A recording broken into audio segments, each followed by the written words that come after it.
Welcome back and good afternoon. We will proceed with the last stakeholder for the day.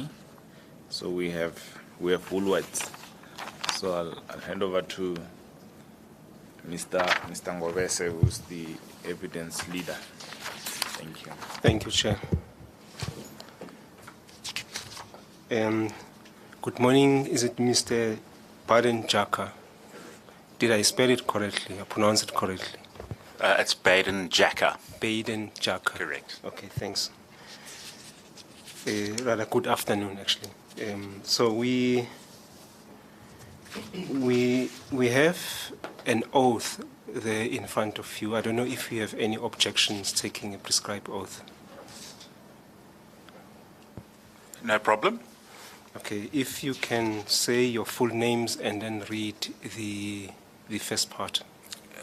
Sure. Baden Jaka, I swear that the evidence I shall give shall be the truth, the whole truth, and nothing but the truth. So help me God. Thank you. All right, just to move on then to the session, if you can just indicate to us broadly in whatever presentation or anything, if you've got the business of Woolworths, what you guys do in relation to fresh produce, and also related to the themes in the fresh produce market inquiry. Anything that you'd like to tell the inquiry, you are free to do so for the next 30 minutes. Great, thank you. Good afternoon all. Firstly, Woolworths welcomes the opportunity to positively contribute to the fresh market inquiry. In my opening submission, I will talk through the three themes, starting with the efficiency of the value chain. I think it's important from a retail perspective that I actually start with our customers. So fresh produce is a major contributor to the Woolworths difference, our DNA and our values, giving our customers freshness, innovation, and above all quality. Although we have a modest market share, it is in the lead into all our food markets and our whole fresh food experience for our customers. Our customers say that they come to us for the freshest, delicious quality produce, which lasts longer because of the way we do things. And given this, we strive to consistently live up to these standards and customer expectations and continue to differentiate ourselves across all areas of our produce business. From a longer-term strategic view, we have experienced technical and product development teams that are constantly reviewing the latest industry trends, importantly both locally and internationally, and really partnering with our suppliers, breeders and seed houses to bring absolutely intentionally the best varietal development, wherever possible, first to market product innovations and new growing methods. This results in some robust intellectual property that enhances the quality, the innovation and the technology really for the difference of our customers, and that's what we call our difference that we have in our positioning. I must say that this can be a lengthy process, sometimes taking many years, on average about 8 years, and it can typically involve evaluations of plant material that can be locally and internationally. This sometimes then needs to be brought into South Africa. We have quarantine periods and then do many trials. We would plant some different varieties of that, understand how they do. If they do well, would then look at planting them in different areas to try and get the best seasonal availability and understand how they perform. And only after that would we and our suppliers really be able to then invest in commercial plantings.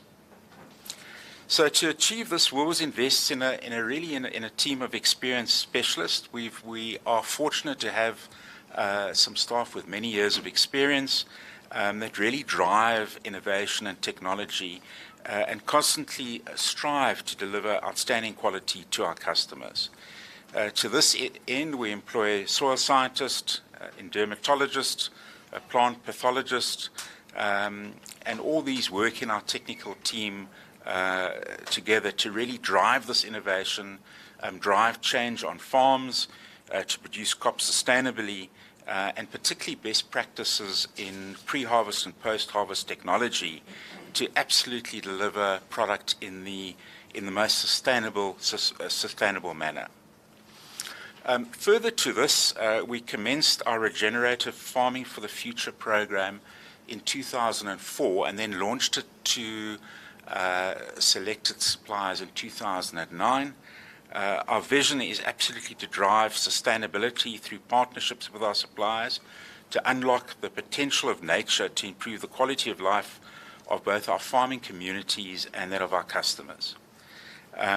Farming for the Future consists of 10 sustainability farming management categories, namely, and starting with soil management, irrigation and water management, pest and plant management, biodiversity management, waste and wastewater, environmental and legal requirements, cooling and energy use, and going all the way to planning and ethical and hygiene management. And this allows us to have absolutely full traceability and food safety of our produce supply chain, really absolutely from field to fork. Benefits over time will certainly be reduced pesticide and fertilizer use. And as you would know, the huge fluctuations and huge rises that we've had in fertilizer over the last 18 months, this has really proved to be really beneficial to some of our suppliers and farmers that are quite advanced in this program. Reduced negative impact on the overall environment, improved soil carbon content, and then reduce carbon footprint of the farm and pack house. And I think the next stage is definitely going to be, if we look at the climate change and what's happening, to really understand the carbon footprint of our farms.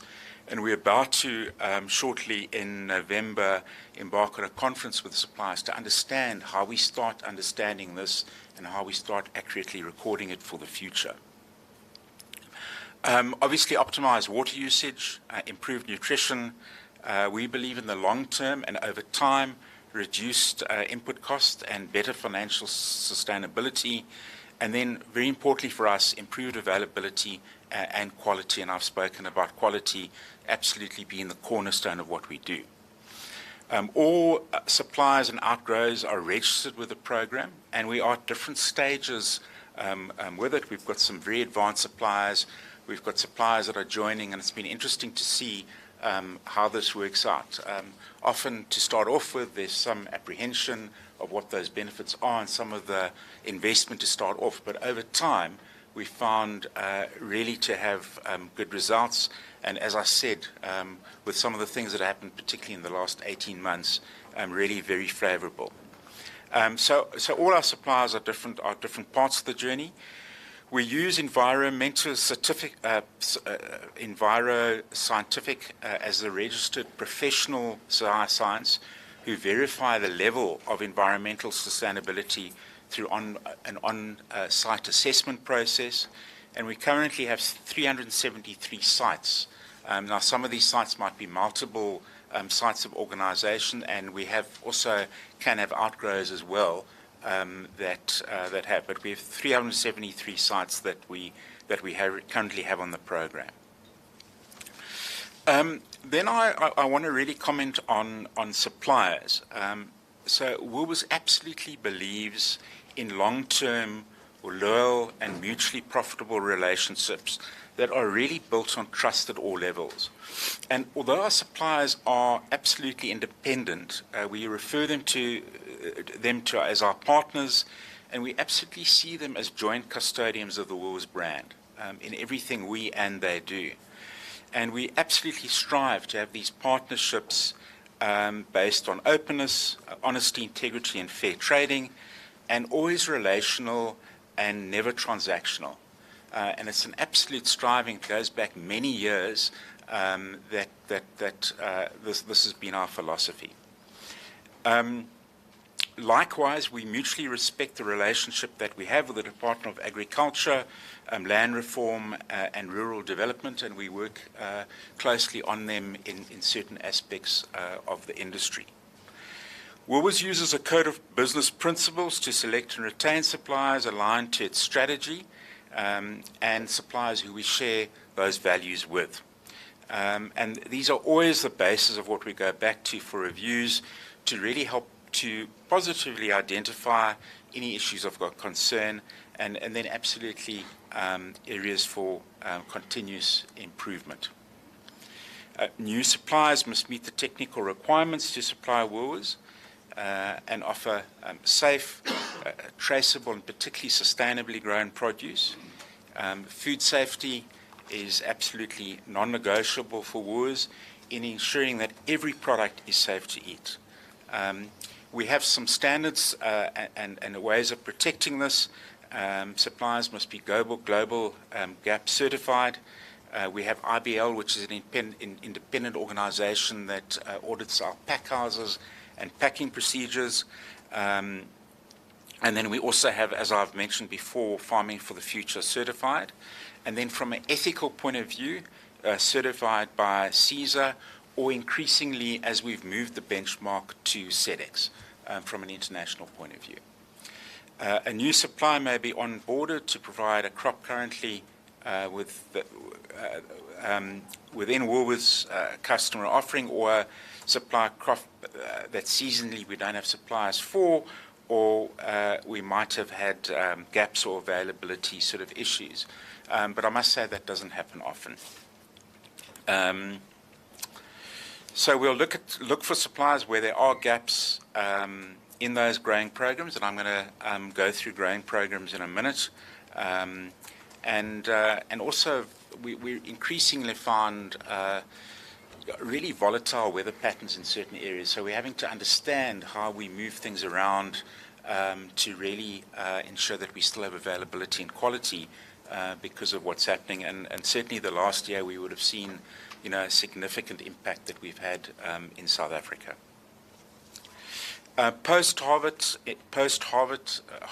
environmental control is also paramount to delivering a good quality product, and therefore we work directly with suppliers, particularly to maintain shelf life quality, both cold chain and particularly cold chain, ambient a bit easier. That really, a lot of our product is very susceptible to temperature, and really the secret is that cold chain, right from source, getting it to the right temperature as soon as possible, and then being able to get it to our stores and ultimately to our customers. We do not have any volume contracts. We use seasonal growing programs, which serve as a forecast indication for requirements for the season. So typically we have a summer and a winter season, and beforehand we would understand what we think that those volumes are going to be. We would talk through that with our suppliers and then make the necessary communication to them. Then we only sell Class 1 fresh produce and don't sell Class 2 or 3 from a quality perspective. Importantly, Woolworths believes that true quality demands self-denial, and produce will not be allowed into our supply chain if it's not up to standard, and we'd actually rather not take the sale. So often this, and particularly with new members coming into our organization, into the produce team, it is the one absolutely principle that has stood us really the test of time to ensure that we absolutely have the right quality going forward. It takes many years to build a quality reputation that is trusted by our customers, and just it's a really short time that you can lose it, and it's a very, very important principle to us. From an overall point of view, our mission is to be one of the world's most responsible retailers by doing good business for its customers, people and planet. And to achieve this, Woolworths expects its direct suppliers really to conduct fair and ethical trade practices, advance the welfare of their employees, and provide work facilities that are of acceptable standard. And really to prevent harm to animals and the environment. And this broadly is described as our good business journey. And our Farming for the Future is one of the pillars of that strategy. I want to just chat about our supply chain and typically what we strive for. And really, as I said, it starts ahead of the season, whereby our procurement team issue growing programs to our suppliers of that expected volume per week. So that's done on a 6-month basis. Thereafter, after the season begins, orders are provisionally given to suppliers every week on a Thursday. So they'll have a view of what those following week orders are on a daily basis. These orders are then confirmed with the shortest possible lead times to manage some volatility in demand. And this means that we can give a supplier an order in the early hours of the morning and have it delivered to our nearest home distribution center that evening and have it actually in the local stores by the next morning. It also enables us from an availability point of view, and often, product might be available in one region, and we're able to trunk that. So trunking is a term that we use to basically try long-distance transport of produce between DCs and then into stores in another region. Really the strictest of disciplines and multiple points to ensure that the cold chain is never broken from farm to shop, ensuring absolutely the best freshness and quality to our customers. So given the above model of really grown at farm, procured at source, and delivered within the Woolworths DC within the shortest possible lead times, we don't deal with national fresh produce markets or use any online platforms. And I think really if I go back, probably that's been the case probably for the last 20, 30 years, as long as I've been in the business. Probably in those early days before we had controls, I'm sure there was some produce, but it's for the absolute reason of that freshness, that quality promise that we give our customers, and really the real existence of what we do. So it's really important to us. Secondly, if I can move on to the market dynamics and the key inputs and impact on producers as the second theme. Woolworths prefers, as far as possible, to have stable selling prices for its customers and tries not to lead the market in selling prices. There's a direct link between the cost price and the retail price, and Woolworths seeks to maintain regular and fair pricing to customers and growers. Woolworths does not adopt a transactional view to pricing, setting the price in the week or for a week. We would not stop orders or buy on price. We are very committed to work with suppliers to absolutely have very consistent volume going through at all times, and we would work through what that pricing impact is. When supplying us, we believe that our suppliers and ourselves have a joint obligation to our customers to ensure that we sell as much as possible and that price is not a hindrance to what that is. So again, I think it goes back to the partnership that I've spoken to.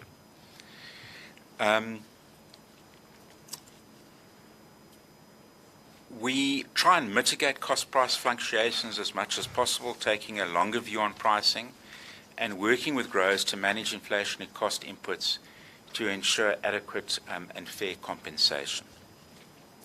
Woolworths reviews publicly available domestic industry prices.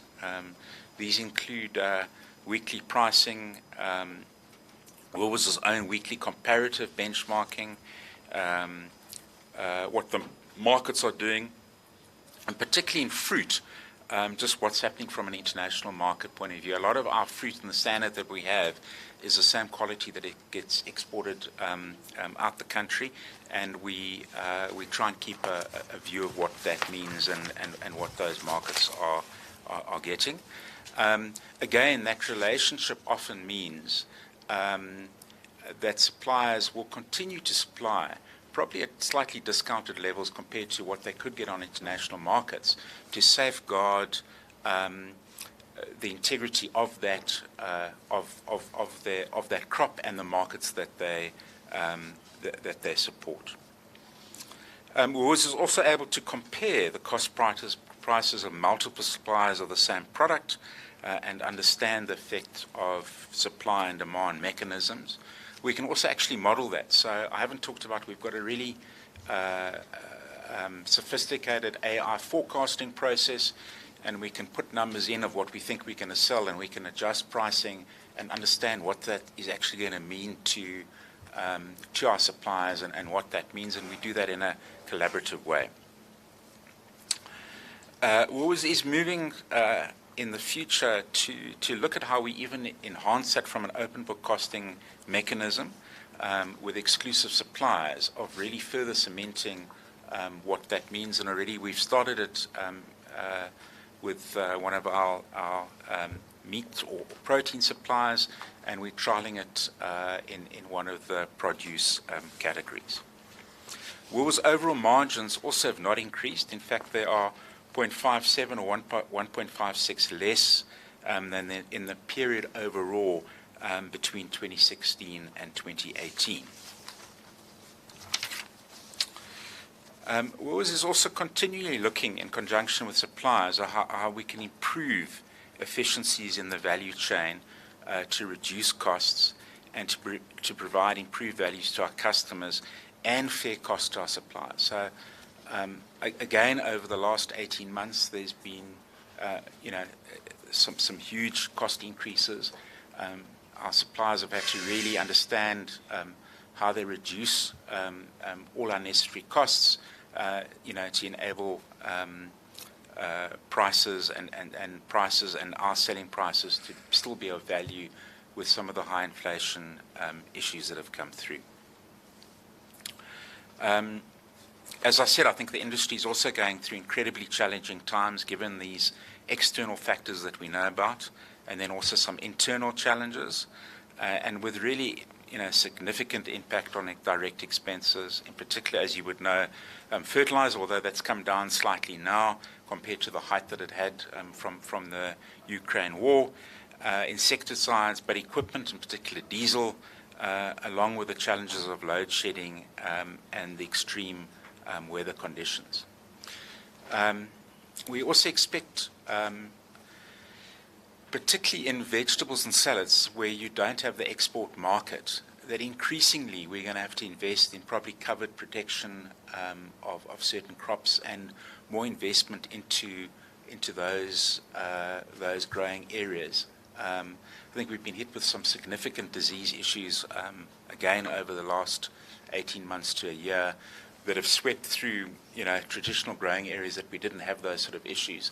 And how do we control that and absolutely ensure that we're able to manage it? And lastly, I'd like to cover barriers to entry, expansion and participation. So I think firstly, Woolworths fully recognizes and supports transformation of South Africa, and currently is a level BEE contributor, a level 4 BEE contributor. Woolworths actively works with current suppliers to improve transformation and looks for suitable black suppliers to become part of our supply chain. Also, I think opportunities exist for smaller suppliers to partner with existing suppliers to supply into the Woolworths supply chain as outgrowers until they get the necessary scale. And we've seen this work really quite successfully in those partnerships of being able to get product in. So it particularly helps from a logistical point of view, and where suppliers don't have pack houses, and really believe that this is an issue that and we expect our supply partners to understand how they're able to pass that benefit on, with a view in the longer term that those could be eventually independent in whatever those crops or opportunities could be. In addition, supply of raw materials into Woolworths prepared food suppliers is an opportunity where we can grow from a scale point of view. Also less complications from packaging. These can be put in bulk. And we also see that as an opportunity going forward again to try and get that scale. Woolworths also believes that some of the factors which contribute to the lack of small scale, or in fact more medium scale farmers, is the ability to sustain the required volumes and specifications to retail, some of the accreditations that are required, again the correct regions. Logistical, as I mentioned, I think is a big factor, and speed to market from outlying areas, and what that means. And then often with the increasing costs, ability to access capital and that investment capacity is really proving to be a lot more difficult.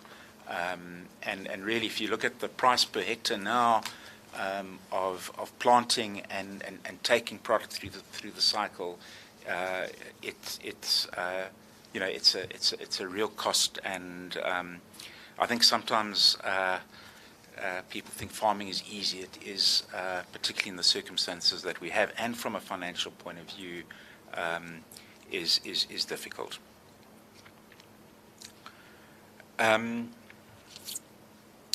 As part of the Woolworths Inclusive Justice Initiative, Woolworths is also formalizing a legal entity dedicated to funding support and commercial advancements of small to medium suppliers, and this focus predominantly on black-owned and black woman-owned suppliers, and we're expecting that to be launched shortly. Then just other initiatives that, and some of them are more CSI, but we're finding increasingly that some of these could fit into our retail or overall operations. Is a Living Soil Community Learning Farm in partnership with the Spear Wine Farm and Sustainability Institute. This initiative aims to engage and develop young black women to entry-level regenerative farming, ready to produce and grow nutritious food. We've invested over 7 million to date, with a further 7 million committed for the next 2 years. And this has supported 67 people, mainly women, to grow their food and farming careers. And what this provides is this is a 3-year diploma. The last year is a practical experience on the farm.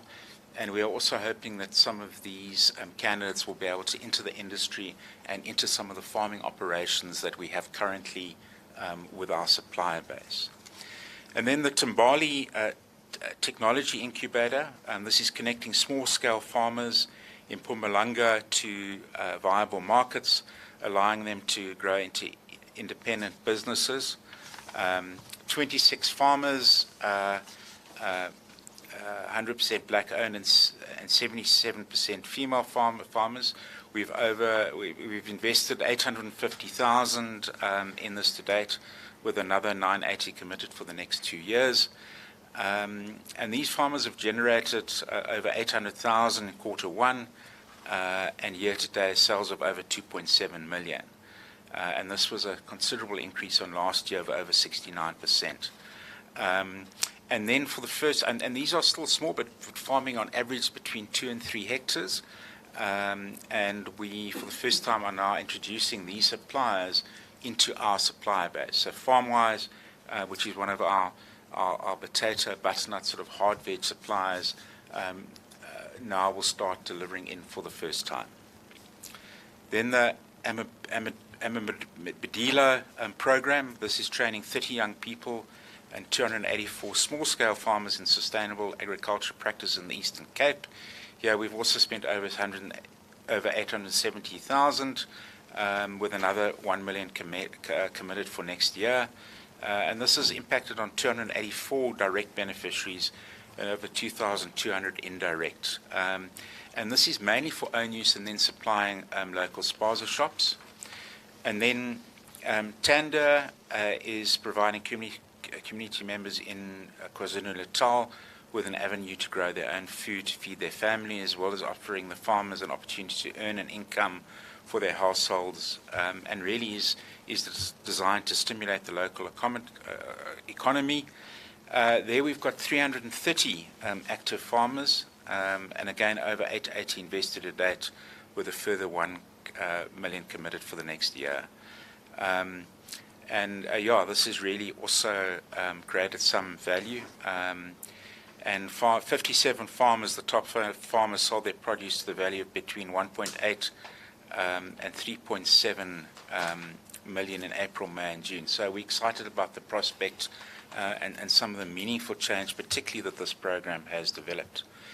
And then InMed, this is a program strengthening food security and sustainable livelihoods for vulnerable youth in the Free State, and helping unemployed young people start climate-smart food businesses. We've got 30 young people, of which 20 have disabilities. To date, we've invested 1 million, and will continue to do that for next year. And then also exciting, we've had out of this group 10 youths that have led to the registration of a small formal business operating on a 5-piece hectare of land, which is leased at no cost. So that's been exciting at some of the opportunities that have happened there. And then Reza, this is new. This is at Orange Farm, 8 hectares, and this is providing agri-entrepreneurs, young unemployed people with agricultural skills, and subsequently giving them access to small pieces of land from which they can practice these newly learned skills, and where they can learn on the job, planting new crops, and also giving them income. This is a pilot project that has just started in August, and it's really too soon to determine where it'll go and really the impact of it. And then we really have further plans to do something similar in Limpopo and the Northwest. We currently don't have anything of this nature. So that concludes my submission summary.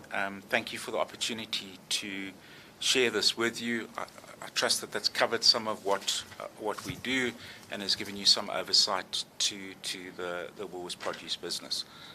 Thank you. Thank you. Thank you, Mr. Chakat. Just a few questions on your submission, particularly relating to the programs that you have embarked upon to sort of empower the small and medium enterprises and also the HDPs. Just to follow up on that, I see you said of the ones that you've listed there, I think I picked up Amadilo as the one which has rendered a supplier or suppliers of Woolworths.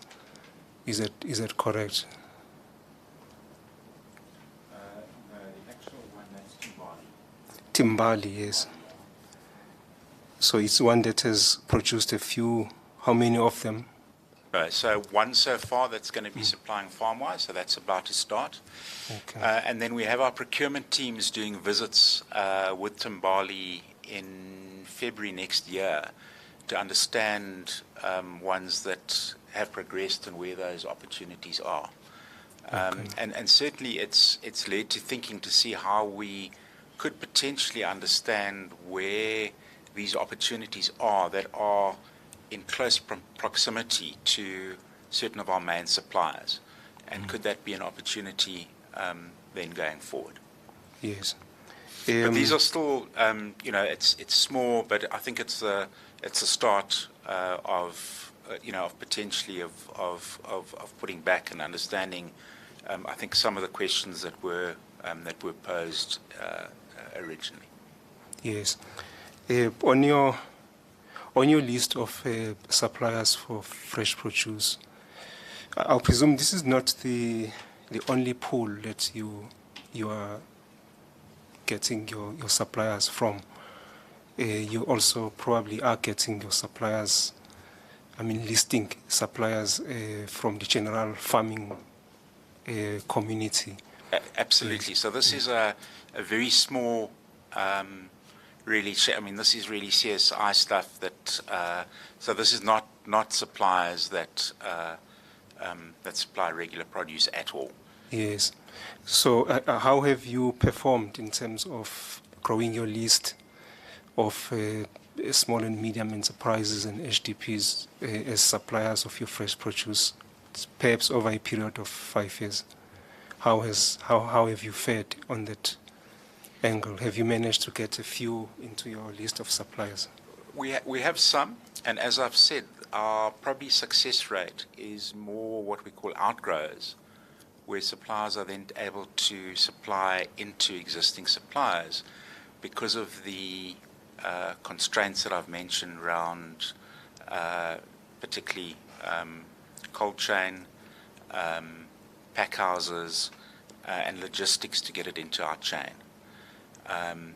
So not easy without the sort of necessary investment and difficult for those small suppliers. So I think as I said, in the medium term, our ability to take some of those smaller suppliers and be able to funnel them through existing suppliers is where I see it.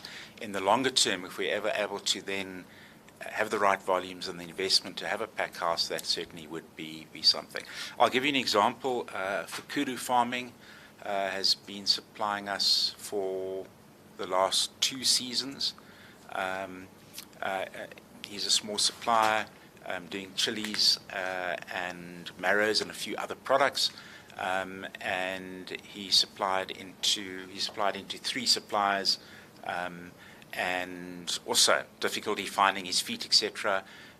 We've now finalised sort of what the sort of crops that he can do, and he's in supplying to that. In the longer term, if we could grow that, that could be a possibility. But you've, I think, really got quite small suppliers, and then the ability to scale up and have those in the industry is probably where the challenge is. Yes. What will it take to solve that problem? What do you think is do you think finance, or what do you think is the bottleneck that? Yeah, it's probably, as I said earlier, and if I go back to my notes here, it's capital, it's the knowledge and the ability to get into that industry and get to scale. So scale is probably one of the challenges, I would say, to achieving that. Okay, just to go to the main questions then that we have for you. Do you have contractual relationships with the farmers? Do you have contracts with them? No, we don't have any contracts. So with your suppliers, you don't have any contracts? So maybe let me sort of expand on that. So we literally, what we do is on a handshake. So we don't have, and certainly contract, and I'm not too familiar, to be honest, with some of those or some of the other ways of contract. So we would, from a pricing point of view, as I said, we try and have ongoing prices that that have been negotiated. And if prices go up radically because of the market or whatever those things, we would negotiate those prices.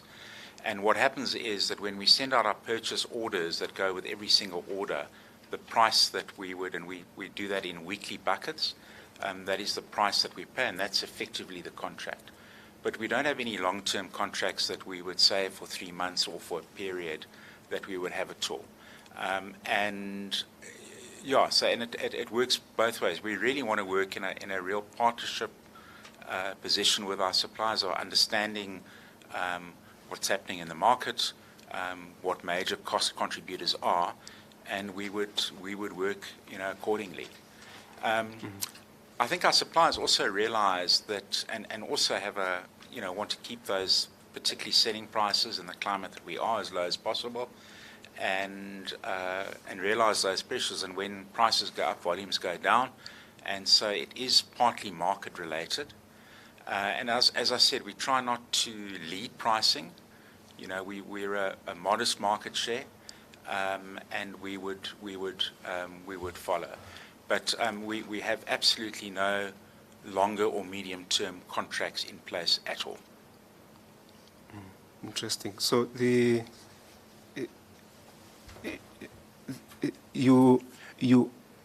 grow the products which must meet your standard. Is that correct? I mean, you probably have a certain standard for fresh produce that you want them to meet when they are growing the products. Is that the case? Absolutely, yeah. Yes.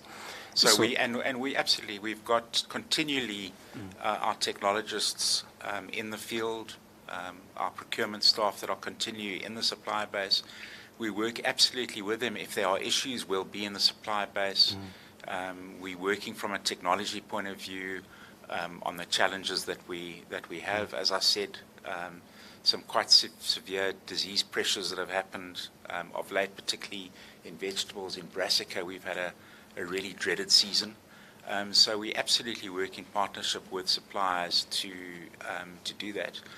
And I think importantly to suppliers as well, because we don't chop and change, there can be almost guaranteed that we're going to take that volume, provided the quality is absolutely great, and we would work with them on those, to ensure that quality is where we want it to be. And then really ensuring that the integrity of, as I said earlier, the cold chain and the logistical processes from farm into distribution centers, we take that very serious, and it's a key part of our shelf life and the quality and freshness that we give our customers. Yes, you've actually anticipated my question and answered it, because this is where I was going. Because if they have to invest in producing a product that meets your requirement, then the question would be, why are they satisfied with not having a contract with you in the event that they've made this product and Correct. You probably don't want it because there's a certain problem with it?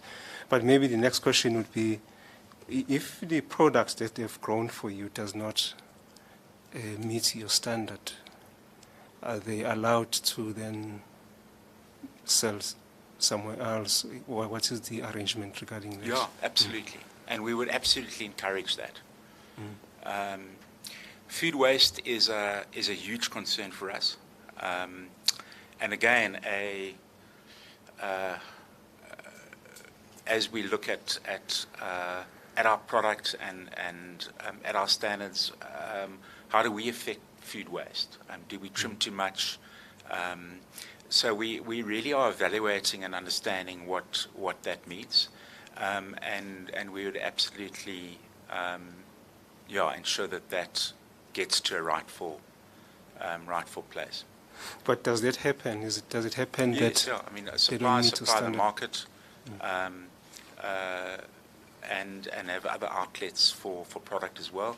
As I said earlier, we've got a sizable prepared food business, and absolutely we encourage that our prepared suppliers use produce from our existing supply base, because we know and understand it and meets our quality standards. So that we also believe that the product quality of our prepared lines, be it a prepared mashed potato, whatever it might be, the real ultimate quality of that is the raw material that goes in. So, like my colleagues that run those businesses, they, a large part of their time also goes into sourcing quality raw materials. So there's a fair amount of produce that would go into that channel as well. Yes. Do you think in growing your proprietary produce, the farmers are, because of your stringent quality standards, do you think it makes it a bit costly for them to grow your specific produce than the produce that they probably will be growing for the national fresh produce market, for instance? Do you think it's more costly to grow your proprietary produce for the farmer relative to other? So the aspects of our chain that I think probably would be more costly to absolutely maintain that. And we don't take all the crop, and whatever is left over, that would go into absolutely other avenues. And not all our suppliers. We have some suppliers that supply other retailers. So it's so definitely it's absolutely in our interest that our suppliers are able to sell and make a return on everything. And then some of the bottom end or the different classes, obviously, we don't use. In some cases, that can go into juice and other prepared lines, and some of that would go into ultimately into our supply chain. Yes.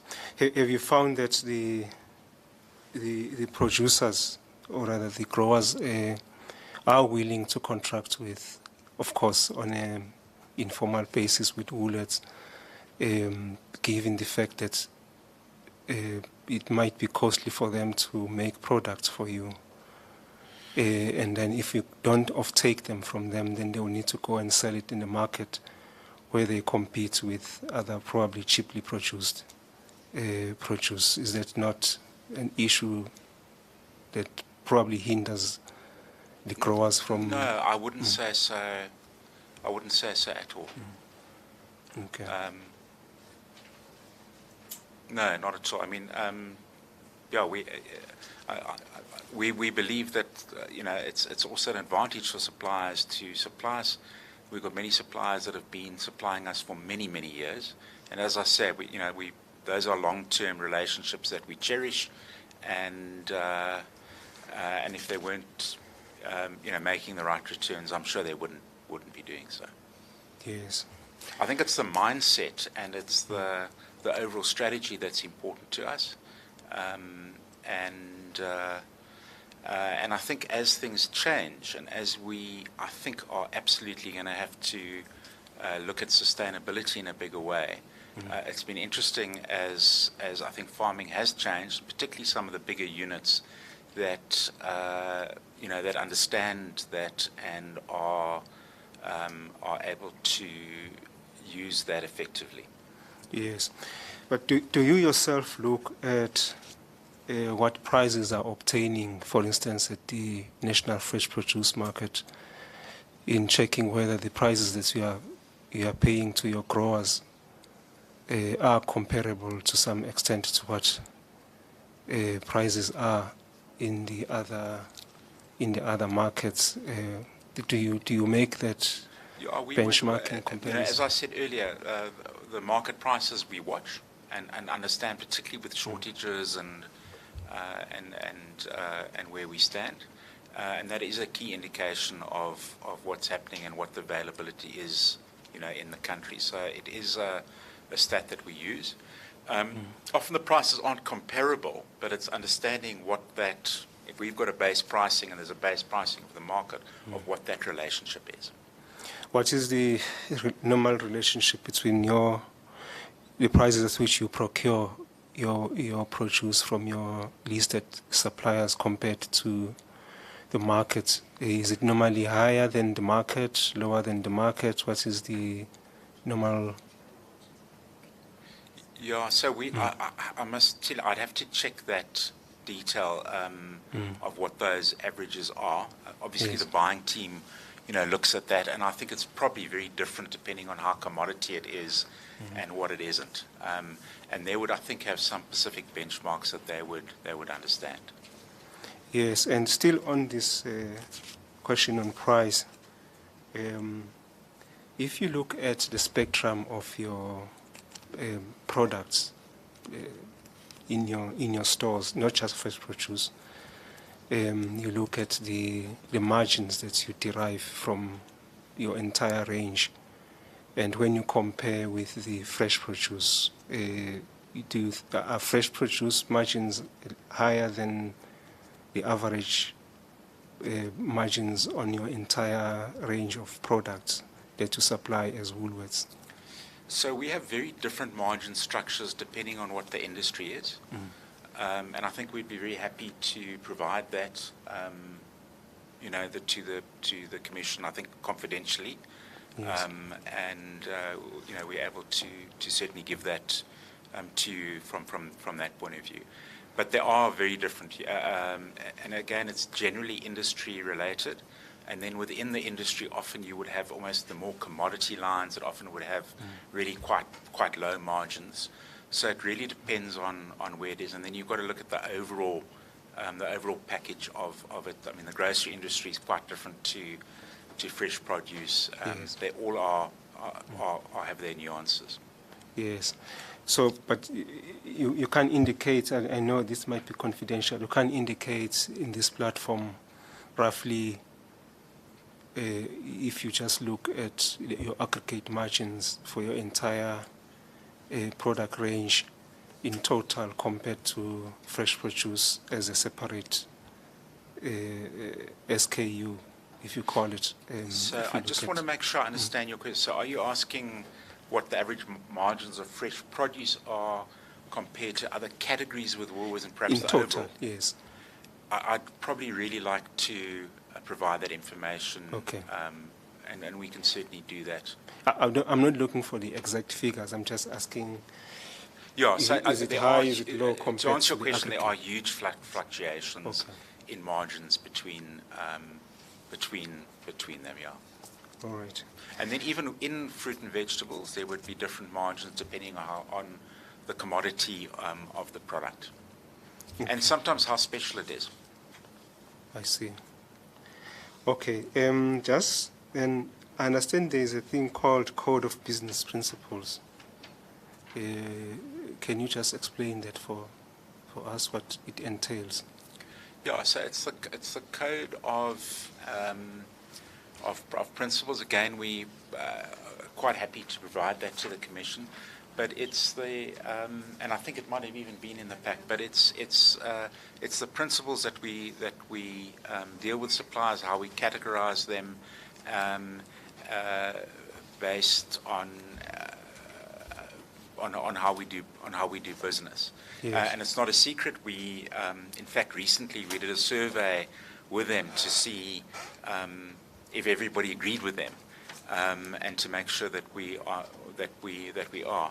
I think since lockdown also we found that we really again wanted to get closer. We lost some of the contact that we normally had, and our supply base going forward is absolutely critical to us. So it's the philosophy of how we deal with suppliers, and Yes. how we also expect them to deal with us. I see. And goes down really to how they can be equally the custodians of the Woolworths product. We regard the Woolworths Foods now as a brand, and that's how customers, I think, understand it, and what that means from an equity point of view, and our joint responsibility to protect that at all costs, particularly as we go forward. Yes. This Code of Business Principles, is it easy for suppliers to meet? Is it not a hindrance in growing your list of suppliers in general? How have you seen it operating in the market? Is it something that, although might be strict, but it could be easy for suppliers to meet if they adopt your philosophy? Yeah, it's more the philosophy of how we do business. The practical sides of what our standards are of pack houses or distributional temperatures are obviously the product standards that we expect. But it's the integrity, it's the way we do business.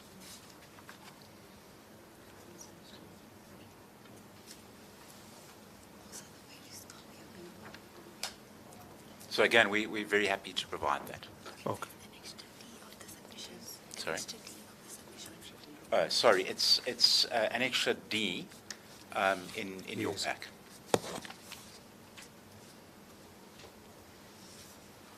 So I think the question was basically whether is this something which makes it difficult or makes it easy for suppliers to do business with Woolworths. Can I just have a look through, and I'll Yes. answer that in a moment.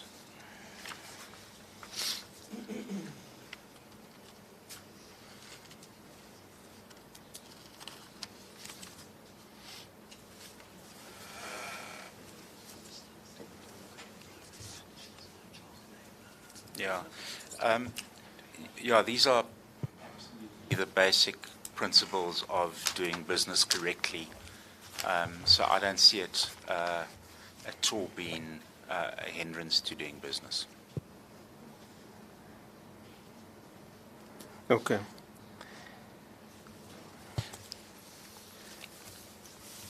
All right. Yeah. So it also almost goes down to more ethical standards of what we'd expect our suppliers to be doing. So it's the very least. Yes. Okay, so since you don't procure from the market, you normally procure from either wholesalers or directly from the farmer. Which wholesalers do you procure from? Do you have an... So we don't procure as such from wholesalers. We absolutely go direct to source. However, we do have suppliers. Let's take avocados by way of example.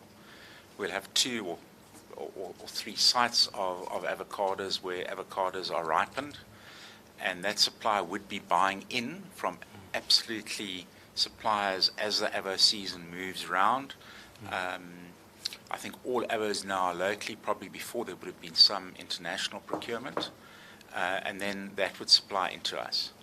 Yes. Likewise with potatoes, we also have a centralized supply or packing of suppliers, and there might be many outgrows that we have that supply into it. But it's not wholesaling as such, so we don't do any what typically would be wholesaling or trading, as I understand wholesaling to be. So we are absolutely direct to source. But in saying that, of the 130 suppliers, we equally have probably, or not probably, we've got equally another probably 130 of outgrows, and often those also might be supplying in from different areas, and then also there'll be seasonal nuances to that supply coming in. Yes, and what benefits do you see from buying directly from source, from the farmers, compared to utilizing either the wholesalers or the fresh produce market? What benefits do you see from this? Yeah, so as I think, if we again go back to my opening submission, we work with the suppliers, both from a farming for the future point of view and the effort that goes into that, working with them on production, with those growing programs that they know and how we programs start coming in, and then standards, and also the quickness of supply chain. So our ability to take a product, to harvest it, put it through processing, and absolutely be able to control right from the beginning process, understanding the quality as it's grown out, to when it's harvested, those pre-harvesting controls, and then being able to absolutely ship it in the shortest possible time directly to our customers. Yes. And we know exactly what we're getting, and we're able to obviously package it as well. Under everything's packaged under the Woolworths brand. We have a very small loose component to our business, so really innovation and quality, and particularly freshness and flavour, knowing exactly what we are getting would be the key reasons. Yes. And just the quality control process that we have online to ensure that that the right quality is coming into our distribution centres. Yes. In the event that there is a shortage, maybe from your suppliers of the produce that you want, you've never went to the market, fresh produce market, to try and, what will you normally do under those circumstances if there is a shortage? No, so we try and plan around those shortages, and we would also, and what we often do, we have a very effective what we call trunking, which is our ability to shift product around the country, And often we would do that if we have shortages or we have any issues, weather-related, etc. And so there's a fair amount of what we call changing the splits. So we would change the splits as proactively as possible of the percentages of what we're getting in. In fact, again, part of that process on a Thursday is to understand. So we absolutely encourage our farmers to try as best as possible, give us a picture of the week before of what's going to be delivered in, so that we're able to plan and be quite proactive around that. If there are shortages, we absolutely, again, if I go back to what we said from a quality point of view, we would rather have product, have empty shelves and be able to tell our customers that we haven't got, and practice absolute self-denial, should those circumstances happen. Yes. Have you visited the markets just to check if the quality of the products that are being sold on the floor are comparable to yours, or you simply happy with getting what you get from your growers? Yeah, so I myself recently haven't gone to any of the markets, but I know some of our procurement people have, and yeah, so I can't really comment on exactly what those quality standards aren't or not. Yes.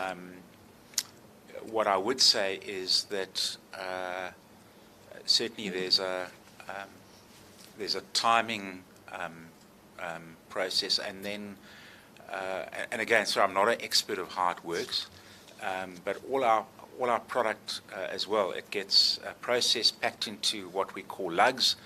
Those are clean plastic crates. They are sell-by dated and marked that we know exactly where the product comes from, and we can tell from those codes exactly the sort of information that we need should there be an issue. So I'm not sure how that would work from a market point of view. Yes.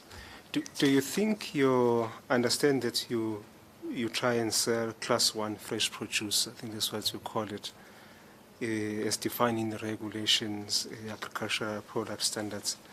Do you think that the fact that you've got this requirement has in a way slowed down the expansion of your list of suppliers to include small and medium enterprises and HDPs? Do you think that has been a hindrance of some sort in that respect, in growing your list of suppliers?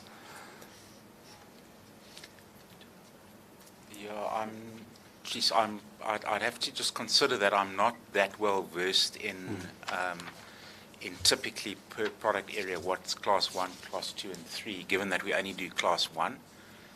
Kate, do you want to?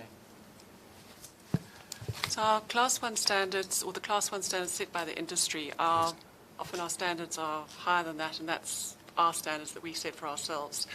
And Baden was referencing earlier around our supply chain and our suppliers wanting to sell product to us, and why would they do that? And we take class 1, they have the opportunity to move class 2 and class 3 through other channels. So it's not saying that we wouldn't consider it, it's just that our standard and our requirement for our customer and the expectation that's being created from a customer perspective as a class 1 standard. Yes. So, yes. So if we put a class 2 or class 3 on the counter, our customers get very frustrated with us very quickly. I see. Yeah. Yes. Sorry, can you just your name and so Sorry. that we know. Yes, we did. Yes. Sorry, my name is Kate Hall, and I'm category manager in horticulture. Thank you. Pleasure. Thanks, Chair. Yes, I think my question goes to that requirement of yours. Has it not, in a way, reduced the appetite, or rather the ability of the small and medium enterprises to be able to supply you? I'm not sure that I mean, there'll be a ratio of what's class 1 and class 2. I'm sure, there's and that ratio I would imagine is similar. So a smaller supplier would probably have less overall volume. I don't think the class issue is a deterrent. Yes. Yeah. Okay. Sorry, can I just add to that? I think in farming, you're going to have class 1, class 2, class 3 product as part of your basket, irrespective of whether you're a large supplier or a small supplier. And your Yes. ability to be able to move that product through the supply chain in whatever form is a sustainable model. So if you can sell class 1 for a higher price to a market, and I'm putting market in inverted commas, there's a benefit to that. But obviously understanding that your class 2 and class 3 might have to go to juice or canning. Yes. And the ability to be able to do that is probably an optimal business model for a farming model. Yes. Yeah. Okay. Have you in the past maybe 5 years removed suppliers from your list because maybe they don't meet your requirements? Has it ever occurred that you've removed suppliers from your list?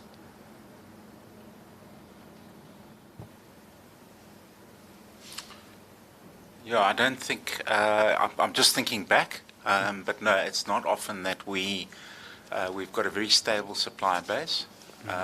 So we would rather work with suppliers and understand if there are issues first and ensure that we are able to jointly as partners overcome any of those issues. So no, I can't recall in the last 5 years that that we have because of quality issues. Yes. Okay. Sorry, I must correct that. There is one outgrower recently, and I'm just recalling now, that from an avocado point of view, that we continue to have quality issues, and I know that we've stopped supply until we understand what that particular issue is. So you might have those sort of issues happening from time to time. Yes.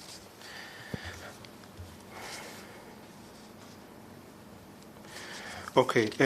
I think I have only one question and perhaps another one from the technical team.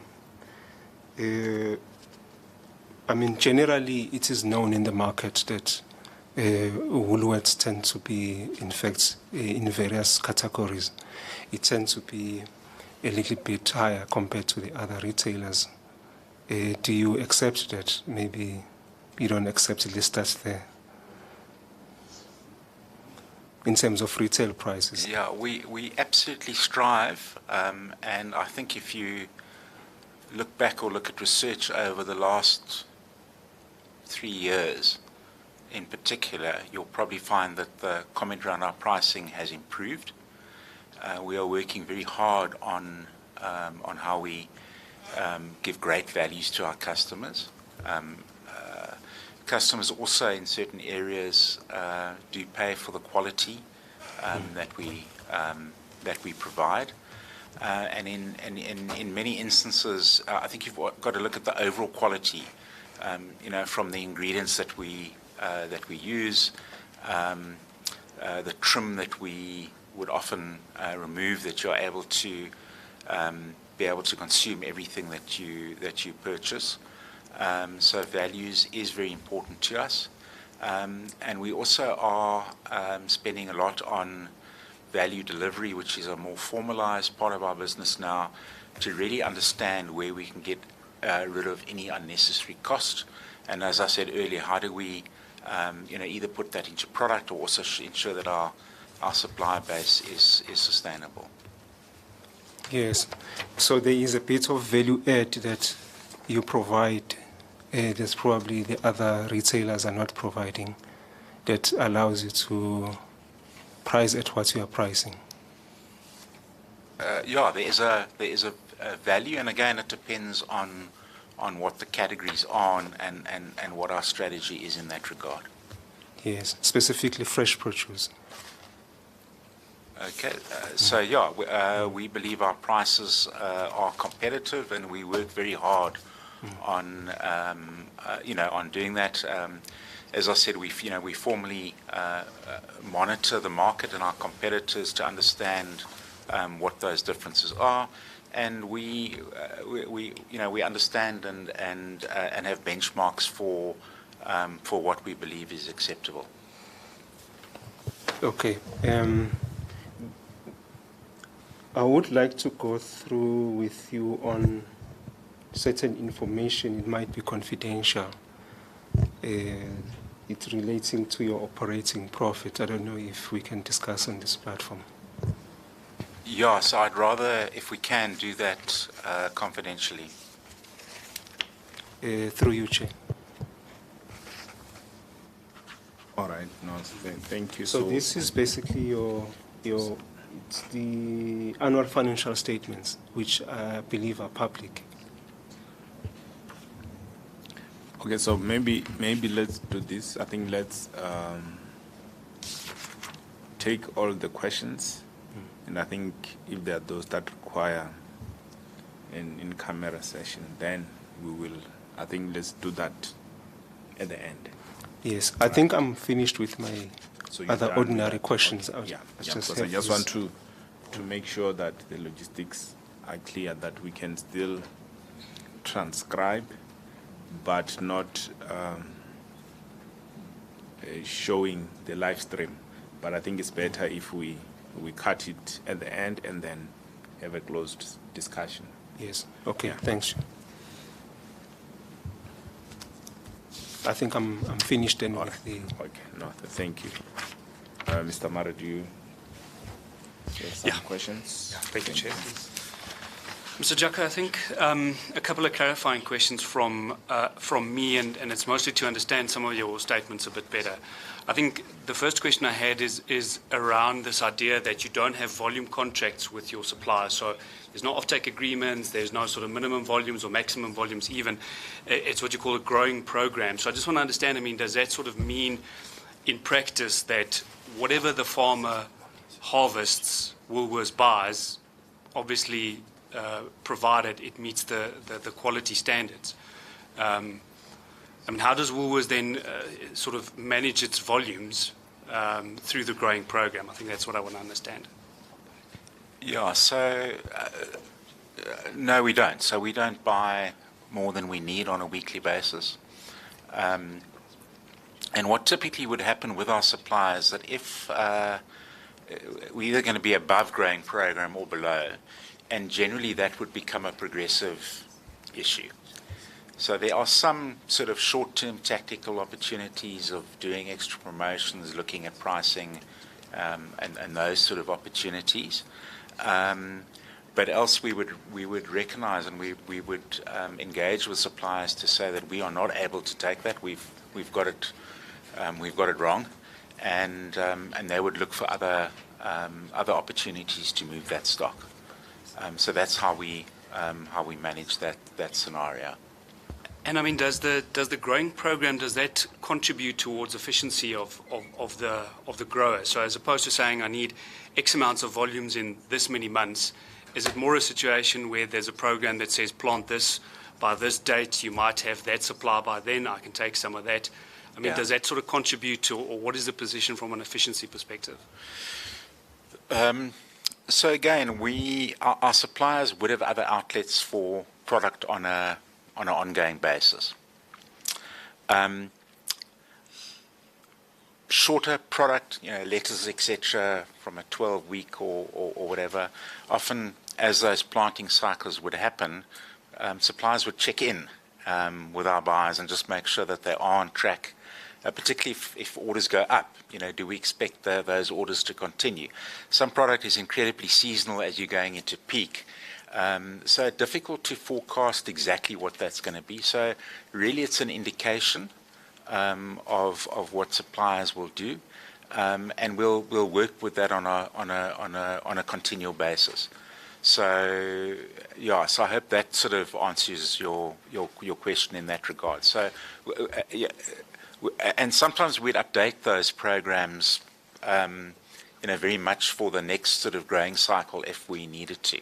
And some suppliers, it's critically important. An example of lettuce at the moment, where we've had some moves and we've been hit, with a lot of flooding.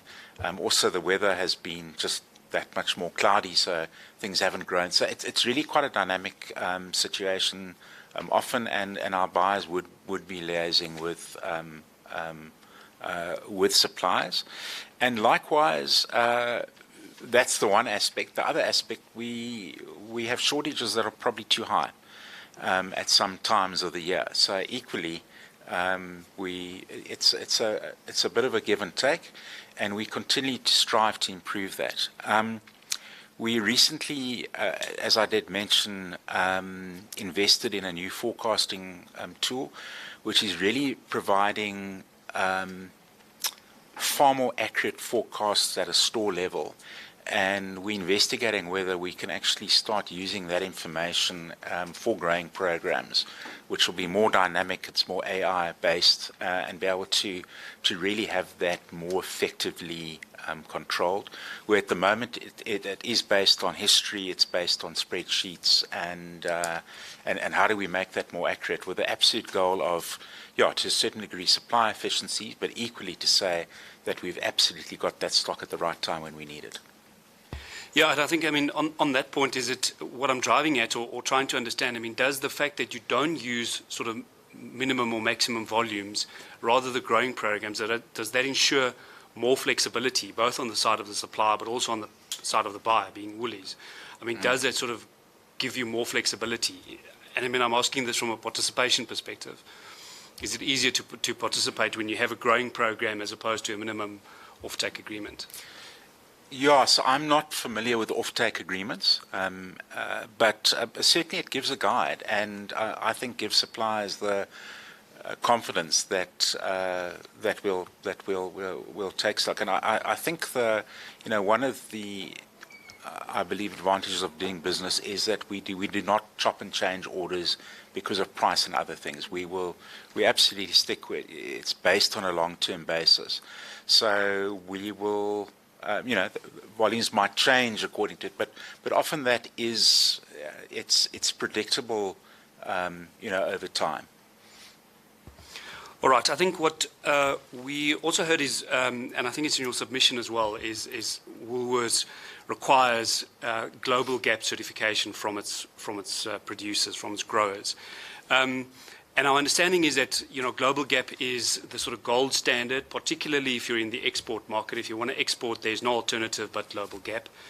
But it also has what we understand is some superfluous standards for the local industry. So what is Woolworths' position on a local gap, which is more sort of, we understand at least, more relevant for local conditions? Is that a standard that Woolworths would move to at some point, or is Woolworths stuck on global gap as the only requirement? So currently, global gap is the standard. I think if there's a supplier starting, I think there's some, and you'll see it, I think, in the submission, there is a bit of leeway in the short term, but that's absolutely standard that we set. From a fruit point of view, our own standards are export-based.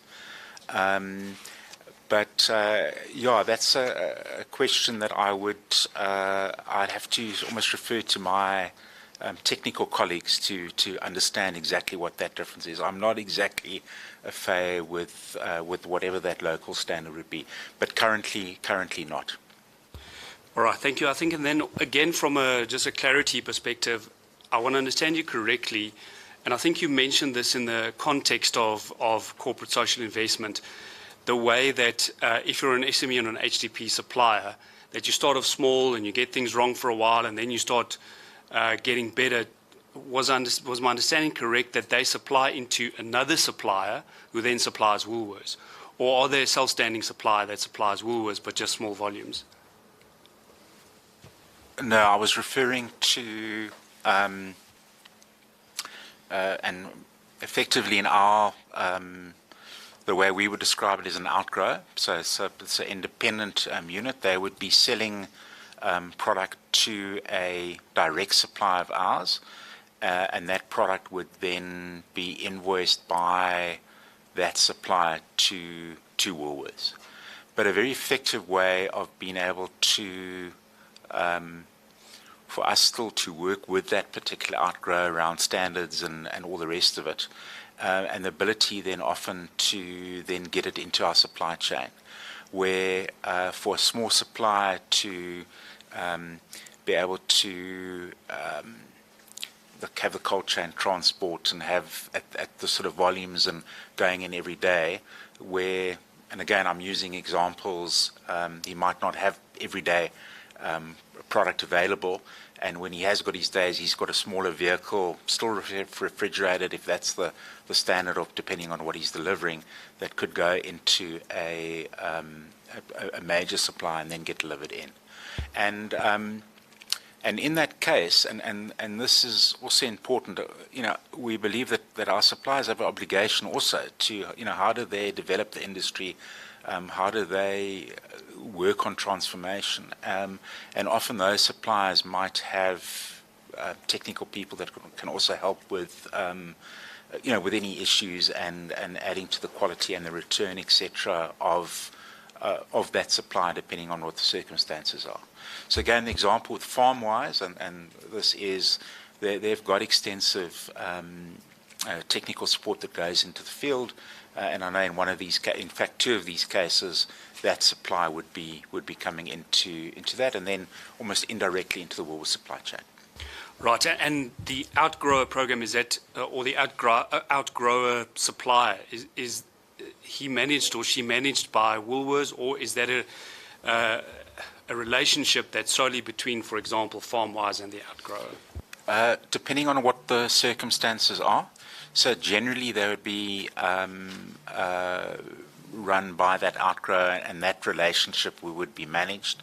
So, but depending on what the case might be. So if there are cases where we are able to take a real interest in that supplier, it would be a joint effort to ensure success. All right, and then, so we do understand that Woolworths hasn't used the NFPMs for decades, but in your, and again, if this is confidential, then just indicate, and we can answer in broad terms as well. But I'm interested in understanding if the prices that are obtained for similar fresh produce of similar grade and quality that's obtained at the NFPMs, whether that has any bearing on the pricing negotiations between Woolworths and its suppliers. In other words, is some form of benchmarking, is some form of checking prices. Do the NFPM prices play any role? So, not the direct prices, but as the market, the total market would move, would have a bearing on the pricing that our producers could be looking for, particularly when there are big shortages of product available in the market. And that might mean that our suppliers would be looking for higher prices given that. So it's not a direct comparison, but certainly does come into what the market, where the market is.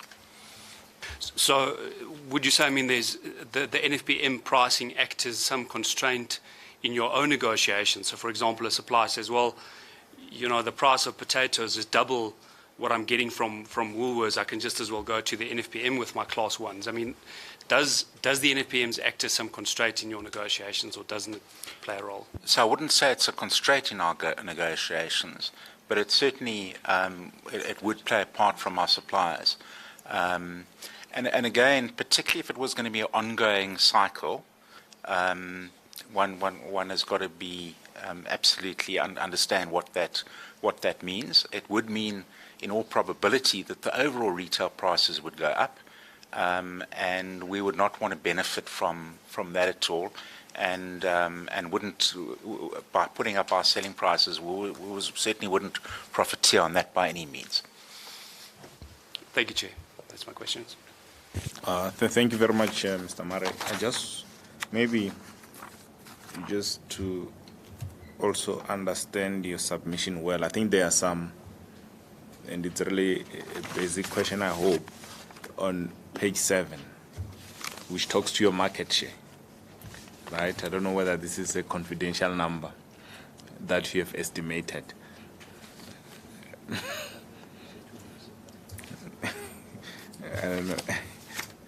I don't know how, whether that this is what you report also in public, that this is your share.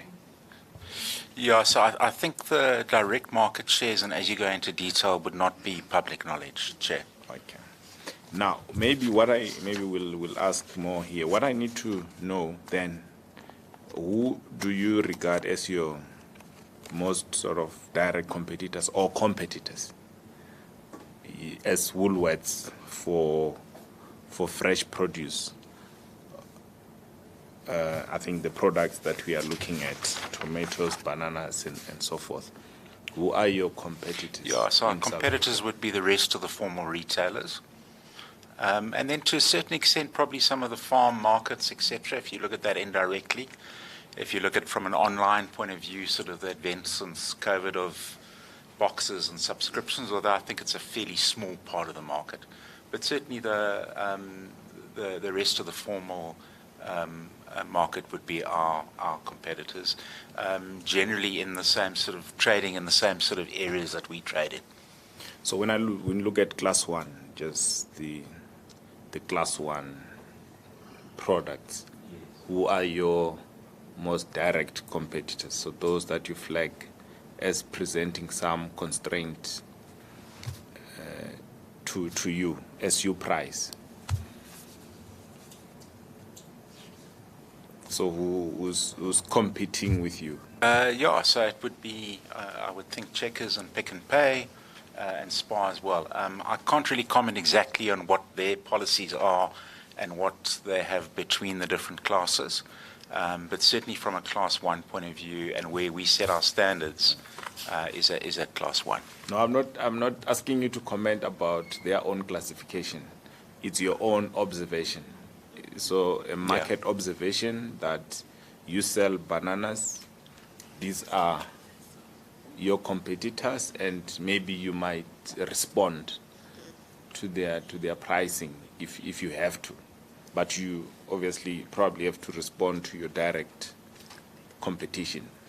Absolutely. So those would be... Correct. So when you rank them, I just want to get this sense. Who's closest to you in terms of ranking? So is it Spar, Woolworths, Spar, Checkers, ShopRite? You didn't mention ShopRite, I'm assuming. Yeah, so I would say, Chair, you're Checkers, excluding ShopRite. Sure. Checkers and Pick and Pay. In that order, okay. All right, okay. Okay, no, thank you.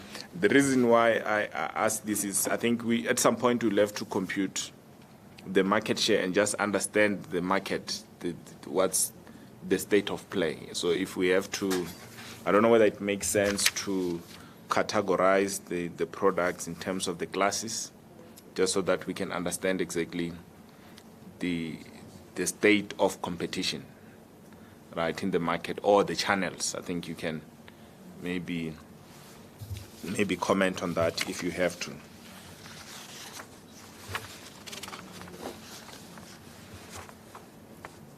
No, I think it would just be fair to say that we don't see ourselves as dominant in the market from a market share perspective. And I think certain of the subclasses are very under-indexed relative to the overall market.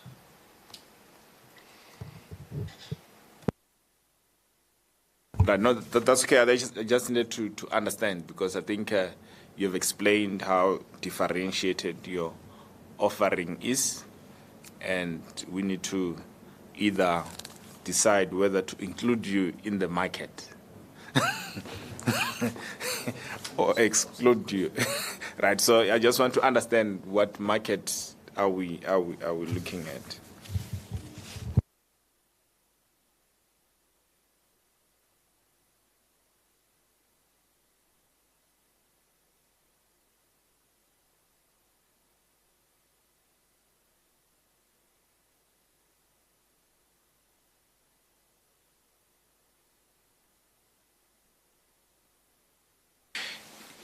Yeah, so Chair, I think, again, in conversation, customers do move.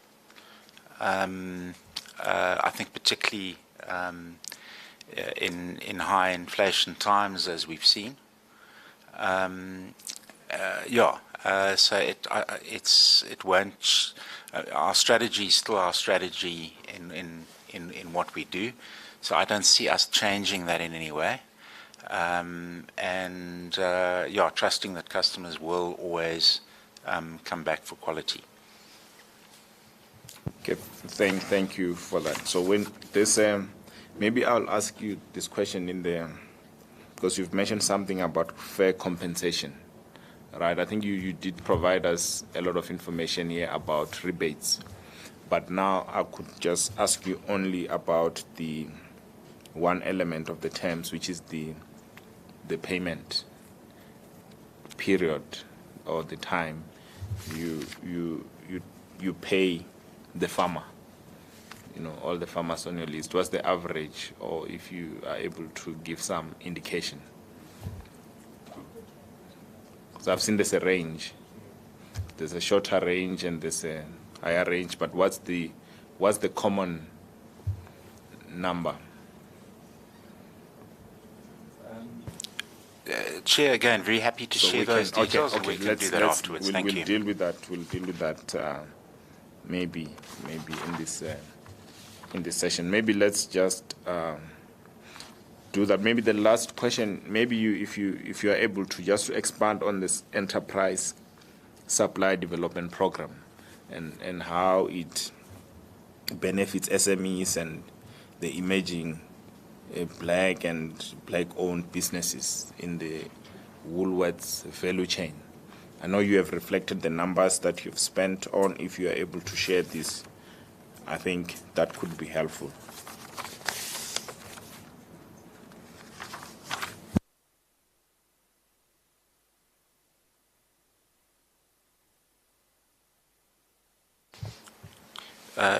Chair, you're very happy to go into that and give you the details in whatever format's required.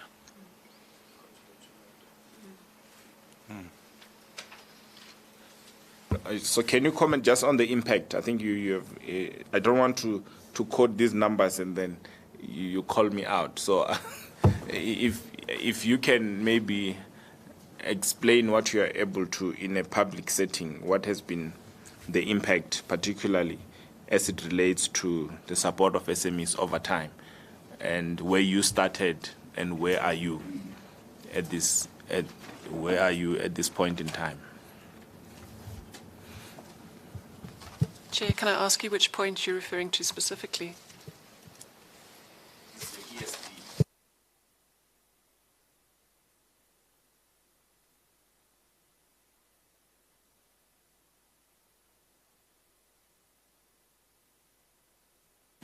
It's covered under, it's page 5 of your submission. It's covered under 7, but specifically it's mentioned under 7.3. 7.4, you do indicate the contributions that you have made. Correct, Chair. Again, 7.4 Wills contributed 2.9 million towards the revenues of small and medium It looks like billions. Maybe just confirm. 2.9 billion. All right. And then 0.7, 5.9 billion to black and women-owned suppliers in its supply base. And then there were 34 beneficiaries of the Woolworths ESD program, with opportunities to the value of 453 million.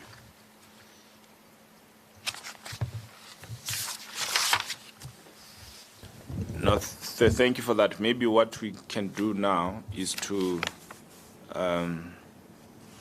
maybe stop the streaming, right? The live streaming. I think the streaming will end now.